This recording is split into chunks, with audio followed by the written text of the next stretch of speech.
चेहरे एक थ्रिलर है। ये चार रिटायर्ड इंसानों की कहानी है और इन चार रिटायर्ड इंसानों के साथ है एक young and ambitious CEO of a company. ये चार रिटायर्ड इंसान कौन है? एक तो है रिटायर्ड जज जगदीश आचार्य यानी धृतिमान चैटर्जी। दूसरे हैं retired public prosecutor Latif Zaidi यानी Amitabh Bachchan in a friendly appearance, lengthy friendly appearance. तीसरे है रिटायर्ड डिफेंस काउंसिल भुल्लर यानी अन्नू कपूर।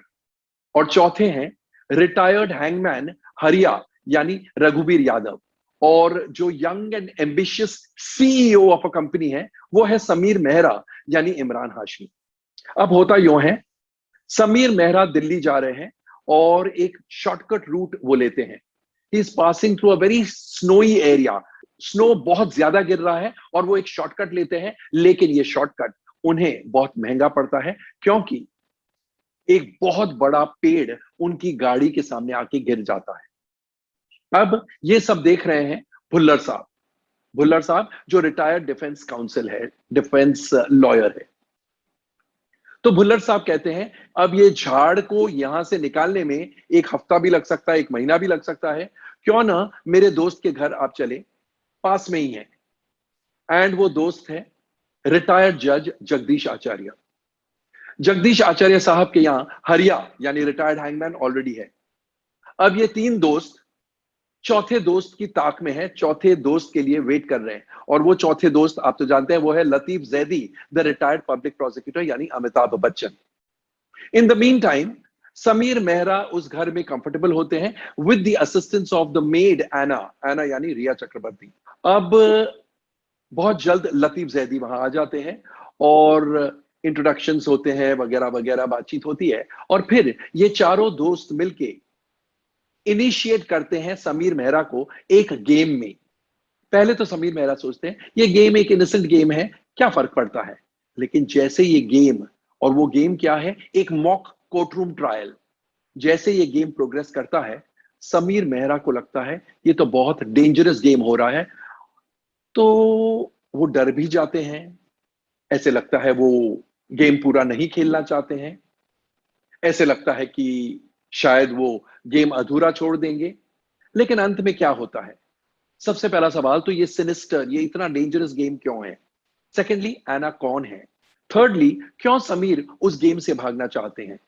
ये सारे सवालों के जवाब आपको फिल्म के खत्म होते होते मिलते हैं, इस थ्रिलर के खत्म होते होते मिलते हैं।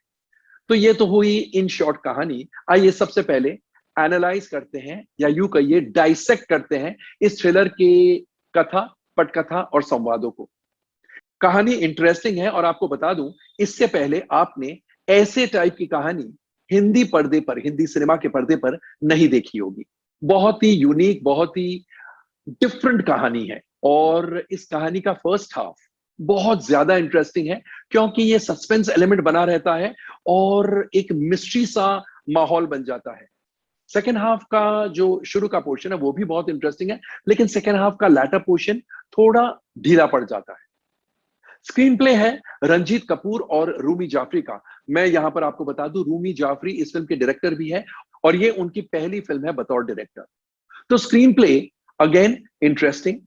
फर्स्ट हाफ में तो बहुत मजा आता है क्योंकि जो एक ऑरा ऑफ मिस्ट्री क्रिएट की है दोनों राइटर्स ने मिलकर थ्रू देयर स्क्रीन प्ले, एक माहौल बन जाता है। प्लस जो जगदीश आचार्य रिटायर्ड जज है उनका मैंशन है, बंगलो है, बहुत ही आलीशान बंगलो या आलीशान मैंशन कह सकते हैं आप। तो उसमें भी एक डर वाली बात है, एक फियर फैक्टर है। प्लस बाहर इतना हैवी स्नोफॉल हो रहा है, उससे भी एक माहौल क्रिएट हो जाता है। तो ये सब फर्स्ट हाफ में बहुत ऑडियंस को मजा देते हैं। सेकेंड हाफ में शुरू का पोर्शन अच्छा है, लेकिन बाद में इंटरेस्ट थोड़ा डिप हो जाता है। मे बी बिकॉज जो फ्लैशबैक के सीन्स है समीर मेहरा के और नताशा ओसवाल के, वो फ्लैशबैक सीन्स शायद उनमें इतना मजा नहीं है जितना कि जो मॉक ट्रायल है, जो इन चार रिटायर्ड लोगों का पोर्शन है उसमें है। शायद इस वजह से सेकेंड हाफ का लैटर पोर्शन इतना इंटरेस्टिंग नहीं है। एक और बात, एक मोनोलॉग है बाय लतीफ जैदी यानी अमिताभ बच्चन, 13 मिनट का मोनोलॉग है और वो बहुत ज्यादा लंबा है, खिंचा हुआ लगता है, एंड थोड़ा ऐसे लगता है कि बहुत चीजें घुसाने की कोशिश की गई है. Of course, there is a reason for that. They have tried to say a lot about, let me not say about what, they have tried to say a lot, जिसमें कोई बुराई नहीं है, लेकिन अगर ये क्रिस्प होता तो डेफिनेटली बात कुछ और ही बन जाती. ऑफ कोर्स मैं समझता हूं कंपैरिजंस आर ओडियस, मतलब कंपैरिजन करना बहुत सही बात नहीं है, लेकिन क्योंकि मोनोलॉग की बात हो रही है, खुद ब खुद ऑडियंस के दिमाग में दो सीन्स आएंगे ही आएंगे. एक तो है पिंक का जो क्लाइमैक्स सीन है, नो मीन्स नो, और दूसरा है 102 नॉट आउट में जो मोनोलॉग है अमिताभ बच्चन का वो. और क्यों आएंगे वो दो सीन्स? क्योंकि तीनों सीन्स में, इस फिल्म के सीन में, पिंक में एंड 102 नॉट आउट में अमिताभ बच्चन के मोनोलॉग सीन्स है. और अगर वो कंपैरिजन लोगों के दिलो दिमाग में आती है तो अफसोस के साथ कहना पड़ेगा कि ये वाला सीन जो है वो नंबर 3 पर आएगा. यानी पिंक और 102 नॉट आउट के जो मोनोलॉग सीन्स थे अमिताभ बच्चन के, वो इस सीन से कई बेहतर थे, probably because they were also crisp. तो ये थोड़े नेगेटिव पॉइंट्स है, बट हैविंग सेड दैट, ये कहना पड़ेगा कि ओवरऑल बहुत इंटरेस्टिंग और बहुत एंगेजिंग ड्रामा है. स्क्रीन प्ले बहुत एंगेजिंग और बहुत इंटरेस्टिंग है, बट साथ में ये भी कहना पड़ेगा कि क्योंकि ये एक सेरेब्रल ड्रामा है, दिमाग से सोच रहे हैं सारे किरदार, इसलिए ये क्लास अपीलिंग ड्रामा ज्यादा है. रंजीत कपूर और रूमी जाफरी के डायलॉग्स एक्सेलेंट है, बहुत वजनदार डायलॉग्स हैं, थोड़े क्लास अपीलिंग है, लेकिन वजनदार डायलॉग्स और बहुत मेहनत करके लिखे गए हैं, और बहुत मजा आता है उन डायलॉग्स को सुनने में. तो ये तो हुई बात स्क्रिप्ट की. अब एक नजर डालते हैं एक्टर्स के परफॉर्मेंसेस पर. अमिताभ बच्चन जो लतीफ जैदी की भूमिका निभा रहे हैं, as always he is extraordinary. बहुत बहुत बढ़िया परफॉर्मेंस है, और उनका गेटअप भी कुछ अलग है, और उनको देखकर मजा आता है. बस आप उनकी एक्टिंग देखते देखते थक ही नहीं सकते हैं, because he is so wonderful in what ever he does. Imran Hashmi, उनका भी काम बेहतरीन है. एक्चुअली अमिताभ बच्चन, अन्नू कपूर, धृतिमान चैटर्जी, इन जैसे मंझे हुए कलाकारों के सामने आपको लगता है कि इमरान हाशमी क्या कर पाएंगे, लेकिन to Emraan Hashmi's credit it must be said that he stands his ground. कहने का मतलब है कि इन कलाकारों के सामने भी उन्होंने अपना काम एब्सोल्युटली ब्रिलियंट तरीके से किया है. क्रिस्टल डिसूजा जो नताशा ओसवाल की भूमिका निभा रही है, she is quite good. Annu Kapoor जो भुल्लर साहब बने हैं, व्हाट अ लवली परफॉर्मेंस. और ऐसे लगता है उन्हें देखकर कि हर सीन, हर डायलॉग का वो मजा उठा रहे हैं. So it's a delight to watch him. Riya Chakrabarti as a maid Anna adds the right amount of mystery and gives a dignified performance. आप सोचते रहते हैं कि ये ऐसे क्यों बिहेव कर रही है, तो एक मिस्ट्री एलिमेंट ऐड हो जाता है. Dhritiman Chatterjee is very good as retired जज जगदीश आचार्य.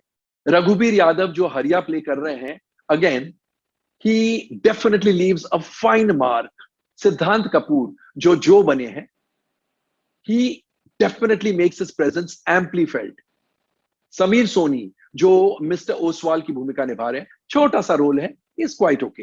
एंड एलेक्स ओनेल जो रिचर्ड बने हैं, ही लेंस ऑर्डिनरी सपोर्ट. तो ये तो हुई बात एक्टर्स के परफॉर्मेंसेस की. आइए अब एक नजर डालते हैं डायरेक्शन और अन्य टेक्निकल एस्पेक्ट्स पर. इस फिल्म का निर्देशन, जैसा मैंने पहले भी कहा, रूमी जाफरी ने किया है, और कहना पड़ेगा कि उन्होंने एक बहुत ही टाइट और टॉट फिल्म बनाई है. यानी ऑडियंस को बहुत ज्यादा सोचने का मौका नहीं देते हैं, ऑडियंस का मन भटकने लगे ऐसा भी नहीं होता है. एंड कहना पड़ेगा कि जिस राइटर ने सारी उम्र कॉमेडी फिल्में ही लिखी है और कॉमेडी फिल्में लिख लिख कर इतना बड़ा नाम किया है, उनकी पहली फिल्म बतौर डायरेक्टर एक थ्रिलर हो जिसमें कॉमेडी हो ही ना, और वो डायरेक्शन भी बढ़िया हो, so it speaks a lot for his capabilities and for his talent. So overall he's done a very fine job. Film में संगीत दो म्यूजिक डायरेक्टर्स का है, दो ही गाने हैं. Title song it has been composed by Vishal Shekhar, और रंग दरिया उसका म्यूजिक कंपोज किया है गौरव दास गुप्ता ने. टाइटल सॉन्ग लिखा है रूमी जाफरी ने, and Rang Dariya song has been written by, यानी लिरिक्स है by Farhan Memon. Title song बड़ा ही इंटेंस सॉन्ग है, और Rang Dariya is a good and appealing number. But एक सुपरहिट या हिट गाना होता तो डेफिनेटली इंपैक्ट ज्यादा पड़ता। गानों की कोरियोग्राफी की बात करते हैं। रंग दरिया की कोरियोग्राफी की है विजय अनिल गांगुली ने, जो ठीक ठाक है। और जो टाइटल ट्रैक है चेहरे, उसको डायरेक्ट किया है कुकी गुलाटी ने, जो बहुत ही बढ़िया है। जिस किस्म का गाना है अलग सा, वैसे ही अलग पिक्चराइजेशन है and it makes an impact. Background music Clinton Cerejo का है and it's very impactful. Cinematography by Vinod Pradhan is excellent. चाहे वो स्नोफॉल हो घर के बाहर का, या घर के अंदर की लाइटिंग हो, सारी चीजें इतनी वंडरफुल है कि विनोद प्रधान की कैमरा वर्क को दाद देनी पड़ेगी, विनोद प्रधान को दाद देनी पड़ेगी। एक्शन सीन्स और स्टंट्स की कोरियोग्राफी की है अब्बास अली मोगल ने, और उनका काम काफी अच्छा है। प्रिया सुहास की प्रोडक्शन डिजाइनिंग और विजय घोड़के का आर्ट डायरेक्शन दोनों ही बहुत बढ़िया है।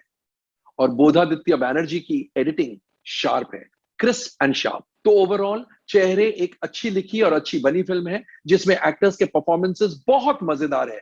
लेकिन साथ में ये कहेंगे कि ये सिर्फ और सिर्फ क्लासेस को पसंद आएगी, मासेस को ये फिल्म नहीं पसंद आएगी, समझ भी कम आएगी। तो दोस्तों, कैसा लगा हमारा रिव्यू ऑफ चेहरे? कमेंट सेक्शन में जाकर अपने कमेंट जरूर पोस्ट कीजिए। एंड अगर आपने भी फिल्म देखी है तो हमें ये भी बताइएगा कि आपको फिल्म कैसी लगी।